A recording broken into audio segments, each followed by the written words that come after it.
인간으로 사는 건 무섭고 혼란스럽습니다. 수십만 년 전 우리는 자아를 갖고 깨어나 우리가 존재하는 이 이상한 세상을 발견했습니다. 다른 존재가 많았습니다. 먹을 수 있는 것도 있었고 우리를 잡아먹으려는 것도 있었죠. 마실 수 있는 것도 있고 재료로 쓸만한 것도 있었습니다. 낮 하늘에는 우리를 따뜻하게 해주는 작고 노란 공이 있었습니다. 밤 하늘에는 아름다운 빛이 가득했습니다. 세계는 분명히 우리를 위한 것이었습니다. 무언가가 우리를 지켜주고 있었죠. 집에 온 것처럼 편안했습니다.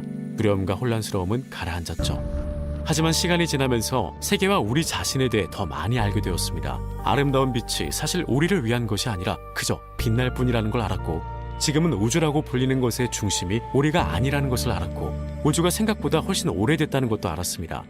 자꾸 죽은 것들을 모으면 희한하게도 살아있는 게 되는데 우리도 그렇다는 걸 알았습니다. 수십억 년이라는 긴 역사에서 우리는 한순간에 불과하다는 것도요. 우리가 평범한 은하 한 편의 중간 크기 별이 도는 축축한 먼지 알갱이 위에 붙어 사는 존재라는 걸 알고 놀랐습니다. 이 은하는 우리가 평생 벗어날 수 없는 은하군의 일부에 불과하다는 것도 알았습니다. 이 은하군이 수천 개 모이면 초은하단이 됩니다. 이 초은하단도 수천 개 중 하나에 불과하며 그 전부를 우리는 관측 가능한 우주라 부릅니다. 실제 우주는 수백만 배 더 클지도 모르지만 우리는 영영 알 수 없을 겁니다.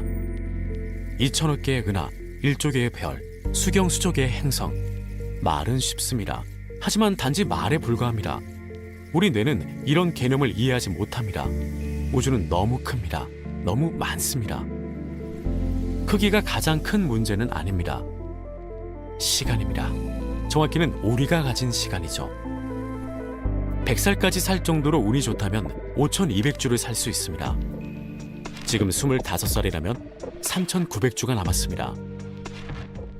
70세까지 산다면 2340주입니다. 긴 시간이지만 사실 별거 아닙니다. 그 이후에는요? 신체의 생물학적 과정이 더 이상 동작하지 않고 나라는 동적인 패턴에서 동적인 부분이 정체합니다. 점점 흩어지다가 결국 나라는 존재는 사라집니다. 인간에게는 보거나 측정할 수 없는 부분이 있다고 믿는 사람도 있지만 증명할 방법은 없습니다. 그러니 이번 생으로 끝이고 한 번 죽으면 끝일 가능성이 높습니다. 그렇게 무서운 일은 아닙니다. 태어나기 전 13억 7,500만 년이 기억나지 않는다면 죽고 나서의 억겁의 세월도 아무렇지 않게 지나겠죠. 눈을 감아보세요. 하나까지 세세요. 영혼도 그와 같습니다. 우리가 아는 한 우주도 결국 죽을 것이고 아무런 변화도 일어나지 않는 곳이 될 겁니다. 저희 영상들 때문에 많은 사람은 존재론적 두려움을 느낍니다. 지난 몇 분도 비슷했을 겁니다. 이번만은 다른 관점을 보여드리고 싶습니다. 비과학적인 주관적 관점이죠. 크루츠 게작트의 철학이랄까요? 적당히 걸러 들으시길 바랄게요. 인간이라는 존재를 저희라고 더 잘 아는 건 아니니까요. 존재론적 두려움을 우리는 낙관적 허무주의로 걷어냅니다. 무슨 말이냐고요? 글쎄요, 이렇게 요약해보죠. 이 해계의 별이 우리를 위해 만들어졌다는 건 믿기 힘듭니다. 어찌 보면 우리 자신은 실존하는 가장 잔인한 장난의 도구가 된 것 같습니다. 자아를 가꿔보니 우리가 주인공이 아닌 겁니다. 전자니 세포의 발전소니 하는 것을 아는 것도 좋지만 과학이 이 우울함을 해결해주지는 않습니다. 좋아요. 근데 어쩌라고요? 인생이라는 기회는 한 번뿐입니다. 무섭죠. 하지만 그걸 받아들이면 자유를 얻을 수 있습니다. 우주가 열사로 죽는다면 인생에서 겪었던 모든 부끄러운 일은 잊힐 겁니다. 모든 실수는 결과적으로 의미 없는 일이 됩니다. 모든 잘못은 무효가 됩니다. 삶이 우리의 유일한 경험이라면 그 외에 중요한 것은 없습니다. 우주의 도덕 법칙이 없다면 스스로 결정하는 원칙만이 의미가 있습니다. 우주의 목적이 없으면 스스로 목적을 정하면 됩니다. 인류는 언젠가 분명히 멸종할 겁니다. 그러나 그 전에 스스로와 주변 세계를 탐구하겠죠. 여러 감정을 느끼고 먹고 읽고 해가 지고 떠오르는 걸 보고 다른 사람과 함께 할 겁니다. 우리가 이런 생각을 할 수 있다는 것 자체가 벌써 꽤 놀랍습니다. 홀로 고립되어 있다고 생각하기 쉽지만 그렇지 않습니다. 중성자별이나 블랙홀, 성운만큼이나 우리도 우주 그 자체입니다. 사실 그보다 더 좋은 거죠. 우리는 우주에 생각하고 느끼는 부분입니다. 우주의 감각기관이랄까요? 우주라는 놀이터에서 우리는 자유롭습니다. 그러니 행복해지는 것, 밤하늘의 별 사이에 아름다운 세계를 건설하는 것을 목표로 하는 게 어떨까요? 우리가 모든 것을 밝혀낸 것도 아닙니다. 우주 법칙의 이유도 모르고 생명이 어떻게 탄생했는지도 모르고 생명이 무엇인지도 모릅니다. 의식이 무엇인지도 모르고 우주에 우리밖에 없는지 아닌지도 모릅니다.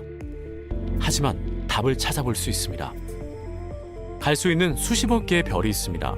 정복할 질병, 도와줄 사람, 경험할 만한 행복한 감정, 깨야 할 게임이 있습니다. 할 일이 너무 많죠. 결론적으로 주어진 시간을 꽤 많이 써버렸겠지만 이 삶이 유일한 기회라면 즐거운 경험을 하고 행복한 삶을 살지 않을 이유가 없습니다. 다른 사람의 삶을 더 좋게 하면 보너스죠. 은하인류 제국 건설에 힘을 보태면 더 보너스고요. 기분 좋아지는 일을 하세요. 여러분이 스스로 의미를 정하세요. 이 영상은 여러분의 후원으로 탄생했습니다. 저희 영상은 만드는데 수천 시간이 됩니다. 저희가 더 많은 일을 할 수 있게 직접 돕고 싶으시면 patreon.org에서 직접 후원하시고 쿠르츠 게작트세를 받아가시거나 저희 상점을 이용해주세요. 저희는 과학, 자연과 생명, 그 자체에 대한 호기심을 자극하는 고품질의 과학 관련 제품을 설계하고 만듭니다. 영상에 쏟아붓는 노력과 애정만큼을 포스터, 공책, 옷, 액세서리를 만드는 데도 쏟고 있습니다. 상점에서 구매하시면 이 채널을 직접 후원하시는 겁니다. 하지만 꼭 구매하지 않으셔도 됩니다. 영상을 보고 공유하는 것만 해도 큰 도움이고 저희는 이렇게 많은 분이 영상을 아껴주시는 것만으로도 감사하니까요. 시청해주셔서 감사합니다.